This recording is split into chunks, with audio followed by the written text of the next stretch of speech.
most of the dairy we eat is not bioavailable as a source of calcium. There's calcium in it, but our body doesn't really use it for our bones and for our bodies. Additionally, most of the dairy we eat is pasteurized, and the pasteurization process kills enzymes that normally would help us digest dairy.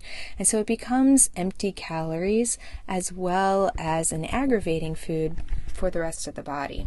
Raw dairy is an exception to some of this. New research is showing that raw dairy, when it's treated properly, is actually very safe. And by treated properly, that means farmers and anyone handling the milk ensures the containers are clean and takes steps as they're milking the cows to make sure that the conditions are clean.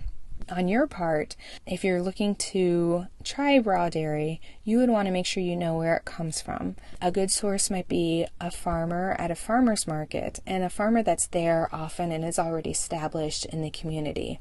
A not so great source would be some stranger's garage. But if you don't feel comfortable trying raw milk, you don't have to have that.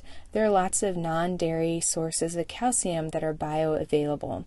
Sources like sprouted almonds, cooked bok choy, Brazil nuts, broccoli, collard greens, kale, black olives, blackstrap molasses, sardines, and bone broth.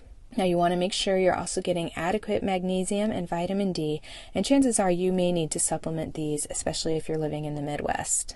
And people always ask about yogurt because they know that it has healthy strains of bacteria in it. Now it's true that yogurt has some beneficial bacteria, but often it only has 1 or 2 strains of probiotics in it, when there are really hundreds in our stomach that we need to keep inoculating ourselves with. If you're buying your yogurt at the grocery store, it may be flavored and have lots of sugar in it, and the sugar will feed the bad bacteria and yeasts in your stomach, and so they usually end up negating good bacteria.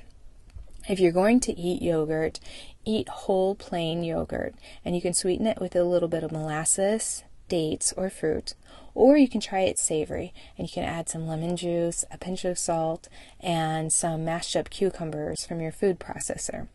Don't rely on dairy or yogurt for a source of protein, calcium, probiotics.